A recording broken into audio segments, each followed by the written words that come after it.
শনিবার Khayerpur CNG station এলাকায় অবস্থিত নালন্দা এডুকেশন সোসাইটির উদ্যোগে আয়োজিত হয় একটি মেগা রক্তদান শিবির। এদিনের এই শিবিরের শুভ সূচনা করেন এলাকার বিধায়ক রতন চক্রবর্তী।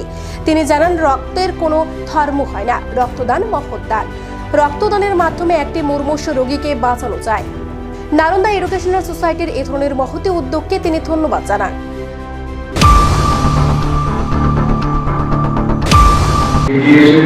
আজকে রক্তদান করছে, আশা রাখি আমরা আজকের এই রক্তদানের মধ্য দিয়ে তোমরাও জীবনের সঙ্গে জুড়ে গেলে অনেক মানুষ যারা এই মাধ্যমে বেঁচে যাবে তারা আমাদের আশীর্বাদ করবে।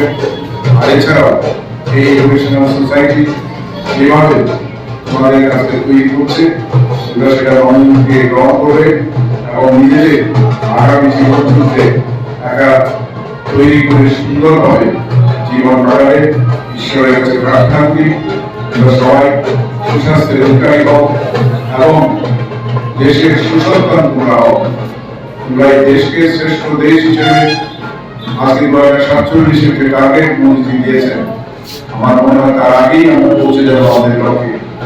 এই শ্রেষ্ঠ দেশ, শ্রেষ্ঠ রাজ্য আমরা গড়ে তুলতে পারি এবং নেশার বিরুদ্ধে সর্বব্যাপ্ত যুদ্ধ আমাদের চালিয়ে দিতে হবে।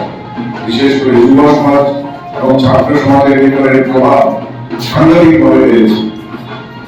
সেদিকেও তোমাদের নজর রাখতে হবে এবং বন্ধু বান্ধব অসুবিধার মধ্যে যুক্ত হয় তাকে বের করতে হবে, কাউন্সিলিং করাতে হবে, চিকিৎসা করাতে হবে।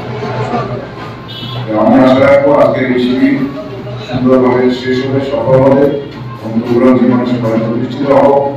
মা ত্রিপুরেশ্বরী দুর্গা দেবতা সবার কাছে তোমাদের জন্য আশীর্বাদ চেয়ে আজকে এই রক্তদানের সফলতা কামনা করে আমার কথা শেষ করছি।